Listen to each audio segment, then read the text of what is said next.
Bonjour et bienvenue dans notre petit moment de français. Aujourd'hui encore, on joue avec la langue, on découvre comment la grammaire nous sert à mieux nous servir de la langue et nous sert à mieux écrire et à mieux parler.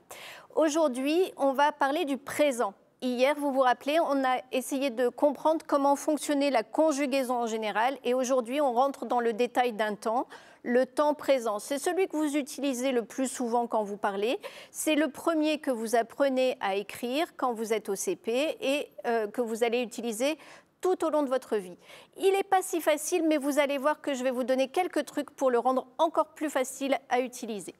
Alors, on y va. Le présent.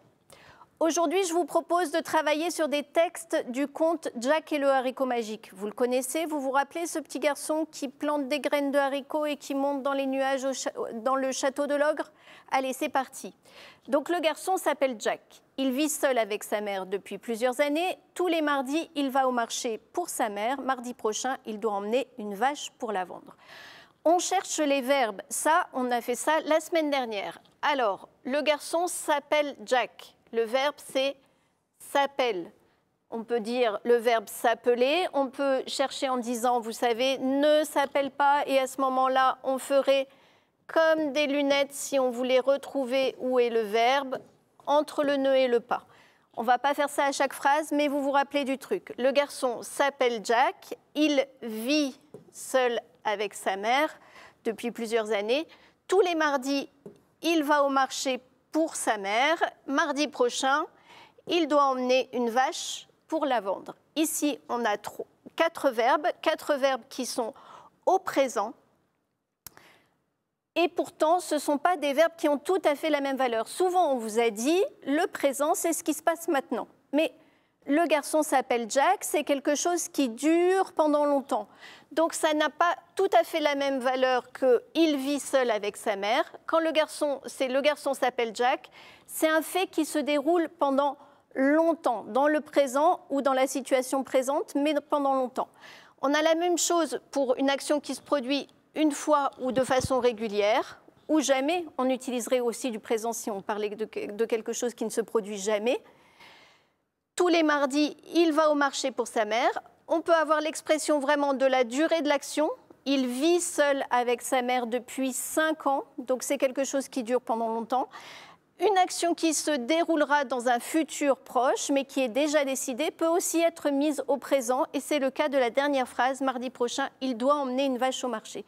Donc vous voyez que ce temps présent qu'on dit, c'est ici et maintenant, on va en fait aussi l'utiliser dans d'autres situations et on ne va pas simplement pouvoir dire, si je peux dire maintenant, alors c'est du présent, parce que si je vous dis à midi, je vais manger chez ma grand-mère, vous voyez que j'ai du présent et pourtant c'est une action qui va se dérouler dans le futur. Simplement, elle est déjà planifiée, c'est pour ça que j'ai le droit d'utiliser du présent. Maintenant, on va essayer de regarder ensemble comment fonctionne ce présent? Comment est-ce qu'on conjugue un verbe au présent? On est reparti avec notre petit Jack et toute une série de verbes. Il court, il regarde, je commence, je parle, je prends, il aime, tu chantes, elle vole, tu sais, il dort, je tombe, il s'enfuit, tu caches, il donne, tu dois, elle boit, il aperçoit, elle voit, je joue. Et vous voyez que tous ces verbes, ce sont des verbes au présent. Je n'ai utilisé que les 3 premières personnes du singulier, Je les ai un petit peu organisés, un peu triés, pour qu'on ait tous les verbes avec la première personne, je, tous ceux avec la deuxième personne, tu, et tous ceux avec la troisième personne. Et ensemble, on va chercher ce dont je vous ai parlé la dernière fois, c'est-à-dire les marques du temps. Alors, avec je, à la fin, j'ai un E. Ici, je commence aussi un E. Ah, ici, je prends, j'ai un S. Avec je tombe, j'ai un E. Et je joue, j'ai encore un E. Avec tu, ES ici. S tout court, S pour tu sais, ES pour tu caches. Avec il, un T, un E, un T, il s'enfuit, un T, elle boit. Un T, il aperçoit, un T, il dort, un E, il regarde, un E, elle vole, un E, il donne et un T, il voit. Donc, si on résume toutes nos marques de personnes, pour le présent. Pour les verbes qui se terminent par ER, les verbes comme parler, comme manger, comme danser, on aura pour le je toujours un E, pour le tu ES et pour il, elle, on un E. Par contre, pour les verbes qui se terminent en ir, en war ou en ir, E, on aura un S et un T. Ces marques de personnes sont toujours très régulières, donc c'est assez facile pour vous de vous rappeler les marques des personnes au présent. Mais, vous le savez, la langue française, c'est toujours des tas d'exceptions. Alors, il y a quand même quelques verbes auxquels il faut faire très attention. Le verbe être, on en a déjà parlé aussi, le verbe parce que c'est un verbe, mais c'est aussi un auxiliaire. Et il a des conjugaisons qui sont particulièrement irrégulières. Je suis, tu es, mais je ne vais pas les redire ici. Le verbe faire, qui est aussi un verbe avec des conjugaisons particulières, notamment pour la deuxième personne du pluriel. Le verbe dire, même chose. Le verbe pouvoir, et là pour le verbe pouvoir et le verbe vouloir, on a les deux exceptions avec le X à la fin. Pour je peux et tu peux, je veux et tu veux. Je vous ai dit tout à l'heure qu'en général, les verbes qui se terminent par ir prennent un S à la première et deuxième personne du singulier. Ici, on a un X et ce sont nos deux exceptions. Verbe avoir, irrégulier, et verbe aller, également irrégulier. Alors, on peut reprendre sur nos trois personnes du pluriel. À la première personne du pluriel, pour les verbes en ER, on a ONS, EZ et ENT pour la troisième personne du pluriel. Pour les verbes en ir, war et ir, on va se dire qu'ils fonctionnent comme le verbe finir, qui va faire finissons, finissez, même chose EZ et même chose ENT. Attention à nos exceptions qu'on a vues tout à l'heure. Pour les parents, vous avez peut-être le souvenir du classement avec le premier groupe. Les verbes en ER, c'est souvent ceux qu'on dit être les plus faciles parce que les plus réguliers. Ensuite, il y avait les deuxièmes groupes qui étaient les verbes de la famille de ceux qui se terminent par IR et qui font ils sont comme finir, par exemple, finissons. Et puis, tous les autres, on les mettait dans le troisième groupe, la troisième famille. On a gardé ces groupes, mais on s'est rendu compte que c'était plus facile pour les enfants d'apprendre par le type de terminaison du verbe et pas forcément de retenir dans quel groupe sont les verbes, notamment entre le deuxième et le troisième groupe.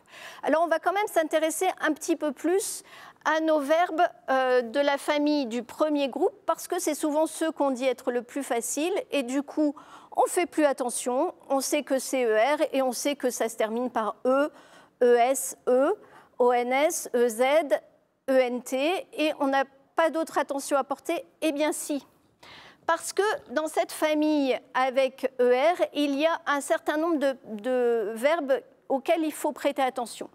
Ce sont les verbes qui se terminent par G, parce que si je mets le ON à la première personne du pluriel, je vais perdre son je. Donc je vais être obligée de rajouter un E ici, comme plongeons, ou une cédille comme lançons.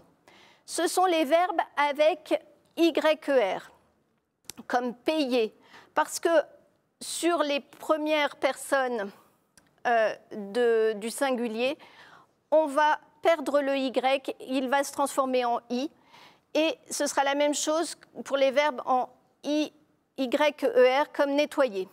Enfin, la dernière famille à laquelle il faut faire attention dans ces verbes du premier groupe, ce sont ceux qui se terminent par les ou ET, comme appeler ou jeter, parce qu'on a un doublement de la consonne. Donc, il y a quand même certains verbes du premier groupe auxquels il faut faire attention.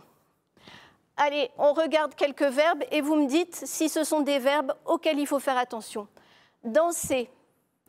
Danser, on n'aura pas de problème parce qu'ici, on a déjà un N et un S. Donc, quand je vais écrire « nous dansons », j'aurai pas de souci et j'aurai bien le son se sans faire quoi que ce soit. Nous dansons.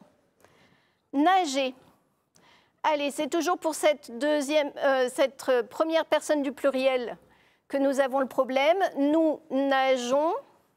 Ah, là, je dois faire attention parce que si je mets tout de suite mon ONS, je n'ai pas écrit nous nageons, mais nous nagons. Donc, je suis obligée de rajouter mon E pour garder le son je. Aimer, aimer, pas de problème. On a une consonne qui ne pose pas de problème. Tracer, on a le même problème qu'avec lancer. Nous, tra, mon radical, le radical du verbe tracer, tra, ma terminaison du présent. Et là, si j'écris comme ça, j'écris nous traquons. Donc, je vais garder mon C, mais je vais lui rajouter une CDI pour bien avoir le son se. Appeler, ici, c'est le problème de la double consonne. J'appelle, ou on va mettre tu appelles, et vous avez vu que pour avoir le son appeler, pour avoir le son L à la fin de tu appelles, je suis obligée d'avoir deux L. Marche, pas de souci. Et noyer, je vais essayer avec je, et vous avez un Y, et ce Y devient un I. Allez, on continue.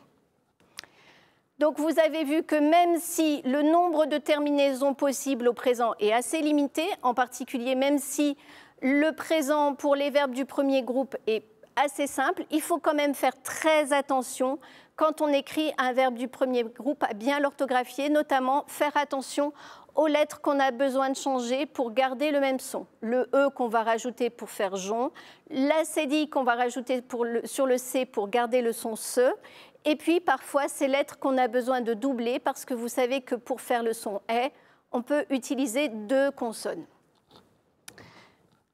On a fini avec le présent, donc je prends un haricot et je le mange. Le présent peut exprimer plusieurs choses, pas seulement ce qui se passe maintenant, mais ça peut être quelque chose qui dure dans la durée, ça peut être quelque chose qui est une vérité générale.